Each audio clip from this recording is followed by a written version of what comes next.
अस्सलामु अलैकुम वरहमतुल्लाहि वबरकातुहू। सामीन इकराम, सबसे पहले हम बात करते हैं वैक्सीन की तारीख़ और उसके देने के तरीक़ाकार की, जिससे आपको ये समझ में आ जाएगा कि वैक्सीन क्या है, कैसे बनता है, किसने इसकी तहक़ीक़ की है और कुदरती वैक्सीन क्या है। और इसमें सब में अच्छी बात ये होगी कि आपको वैक्सीन यानी टीका लेना है या फिर नहीं लेना है। सामीन, सन 1700 ईस्वी में डॉक्टर ओलिवर नाम का एक अंग्रेज़ हिंदुस्तान के शहर कलकत्ता आने और घूमने के बाद वो अपनी मखसूस डायरी में लिखते हैं कि हिंदुस्तान के डॉक्टर्स चेचक जैसी महामारी बीमारी को बहुत आसान तरीके से ठीक कर लेते हैं, क्योंकि उस वक्त दुनिया के मशहूर ममालिक जैसा कि अमेरिका, अफ्रीका, इंग्लैंड वगैरह के अंदर एक महामारी बीमारी फैली हुई थी और लाखों लोग मर रहे थे, जिसका नाम है चेचक। और मैं आपको ये भी बताता चलूँ कि डॉक्टर ओलिवर इंग्लैंड का बहुत अच्छा फिजिशियन, बहुत अच्छा तबीब और एक नामवर डॉक्टर था। वो लिखते हैं कि हिंदुस्तान के शहर कलकत्ता आया तो मैं देखता हूँ कि हिंदुस्तान में चेचक की बीमारी बहुत कम है। जब मैंने तहकीक की तो मालूम हुआ कि हिंदुस्तान के लोग चेचक का टीका लगवाते हैं और बहुत ताज्जुब खेज जुमलों के साथ लिखते हैं कि एक सुईनुमा हल्का सा जिस्म के अंदर छुपाते हैं और ये प्रक्रिया करने के बाद इंसान का जिस्म बीमारी के ख़िलाफ़ लड़ने और बीमारी को जल्द से ठीक होने के लिए मुस्तैद कर देता है। और फिर लिखते हैं कि ये टीका लगने के बाद थोड़ा सा बुखार, थोड़ी सी तबीयत ख़राब होती है और ये बुखार भी कुछ दिनों के बाद में, यानी कुछ हल्का सा ट्रीटमेंट लेने के बाद में ठीक हो जाता है। और मज़ीद लिखते हैं कि एक बार जिसने भी टीका लगवा लिया उनको ज़िंदगी भर भी चेचक की बीमारी नहीं होती थी। फिर बहुत कुछ लिखने के बाद कहते हैं कि जब मैंने हिंदुस्तान के डॉक्टरों से पूछा कि भाई ये टीका क्या है, ये दवाई क्या है, तो हमारे महान हिंदुस्तानी डॉक्टरों ने बहुत आसानी से कहा कि इसमें कुछ नहीं है। सामीन, आपको थोड़ी सी तवज्जो देने की ज़रूरत है। वो लिखते हैं, डॉक्टर ओलिवर लिखते हैं कि मेरे पूछने के बाद में हिंदुस्तानी डॉक्टरों ने बहुत आसानी से कहा कि इसमें वही मवाद है जो चेचक के मरीज़ का होता है। यानी मतलब ये है कि जिसको भी चेचक हो जाती है उसके जिस्म से थोड़ा सा मवाद लेकर दूसरे को लगा दिया जाता है। और डॉक्टर ओलिवर लिखते हैं कि मुझे बहुत ताज्जुब हुआ कि उन्होंने इतनी आसानी से इतनी बड़ी नॉलेज, इतना बड़ा ज्ञान फ्री में और बहुत आसानी से मुझे बता दिया। फिर जब डॉक्टर ओलिवर ने हिंदुस्तान के डॉक्टरों से पूछा कि जनाब आपको किसने बताया, तो हमारे महान डॉक्टरों ने कहा कि हमारे बड़ों ने बताया है। फिर उनको किसने बताया, तो बताया कि उनको उनके बड़ों ने बताया है। बहुत ज़्यादा, बहुत कुछ हिसाब लगाने के बाद मालूम हुआ कि ये प्रक्रिया, ये तरीक़ाकार सैकड़ों सालों से ये काम हिंदुस्तान में हो रहा था।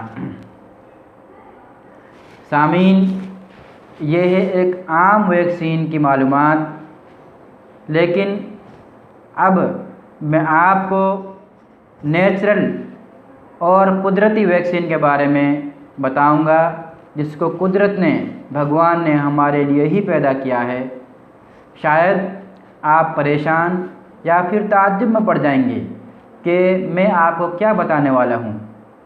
तो जानिए उसको बोलते हैं इंग्लिश में चिकन, हिंदी या उर्दू में मुर्गी या मुर्गा और अरबी में दज्जाज। सामीन, आपको हफ्ते में एक बार मुर्गी या चिकन खाना चाहिए, या वो फिर पोल्ट्री का हो या फिर देसी हो या किसी भी फॉर्म में हो। सामीन, आपके जहन में ये सवाल तो ज़रूर आ रहा होगा कि मुर्गी या चिकन वैक्सीन का काम कैसे कर सकते हैं। तो जनाब, आज की जदीद मेडिकल साइंस ये मानती है कि इंसानी जिस्म के अंदर कोई बीमारी अगर पैदा होती है, या तो वो जरासीम यानी बैक्टीरियाज, वायरस, पैरासाइट्स या माइक्रो ऑर्गेनिज्म हैं, यानी इनमें से अगर कोई ना कोई अगर है तो बीमारी है, और अगर इनमें से कोई नहीं है तो वो इंसान बीमार नहीं है। उसको सही सलामत और हेल्दी मानती है आज की जदीद मेडिकल साइंस। और इसी उसूल से इसी तरह से कुदरत ने हमारे आसपास बहुत सारे कीड़े मकोड़े, जरासीम, वायरस पैदा किए हैं, और मज़ीद जहरीले जानवर भी पैदा किए हैं, जिनको छूने से भी इंसान को तकलीफ़ हो सकती है, या फिर गलती से वो इंसान को डस लें, या फिर इंसान कीड़े मकोड़ों को खा लें तो बहुत बड़ी मुसीबत में पड़ सकता है। लेकिन मुर्गी इन सब कीड़े मकोड़े, यहाँ तक के जहरीले जानवर जैसा कि बिच्छू, सांप वगैरह वगैरह को आसानी से खा लेती है और बहुत आसानी से हज़म भी कर लेती है। सामीन, इससे ये मालूम हुआ कि जो उसूल और ज़वाबित टीका यानी वैक्सीन लगाने के हैं वो पूरे हो जाते हैं, क्योंकि वैक्सीन में, टीकाकरण में जिस बीमारी से बचना है उसी के ही हल्के से जरासीम को इंसानी जिस्म में दाखिल कर दिए जाते हैं।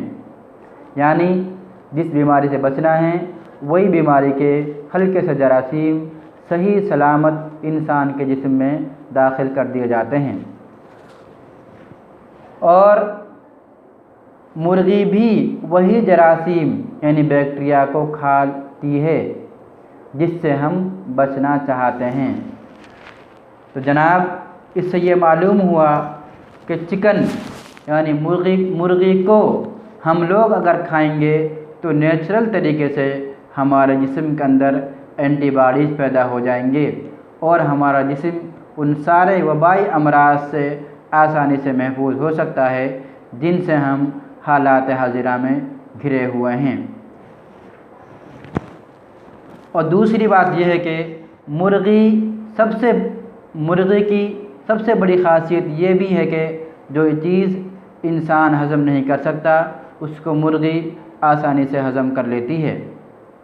जैसा कि पहले ज़माने में हुक्मा लिखते हैं कि अगर किसी इंसान की क़ुव्वत मुदाफ़ियत यानी इम्यून सिस्टम बहुत ज़्यादा कमज़ोर हो जाता था तो पहले वो लोग मुर्गे को मटल्स यानी धात, सोना वगैरह वगैरह में से कुछ दिन तक खिलाते थे, और इसके बाद में उस मुर्गे को वो इंसान के लिए खिलाया जाता था जिसकी क़ुव्वत मुदाफ़ियत बहुत ज़्यादा कमज़ोर हो चुकी होती थी। वो खा लेने के बाद में उस इंसान की कमज़ोरी दूर हो जाती थी और क़ुव्वत मुदाफ़ियत बढ़ जाती थी।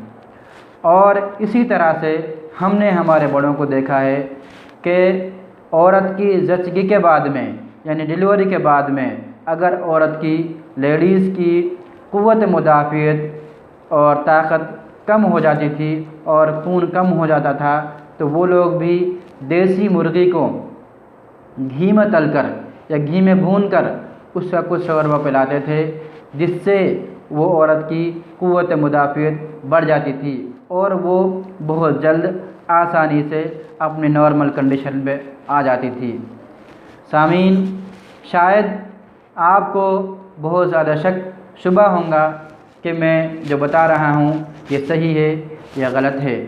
ये जो मैंने आपको जो कुछ बताया है बहुत कुछ तहकीक और रिसर्च करने के बाद ही आपके सामने ला कर रखा हूँ।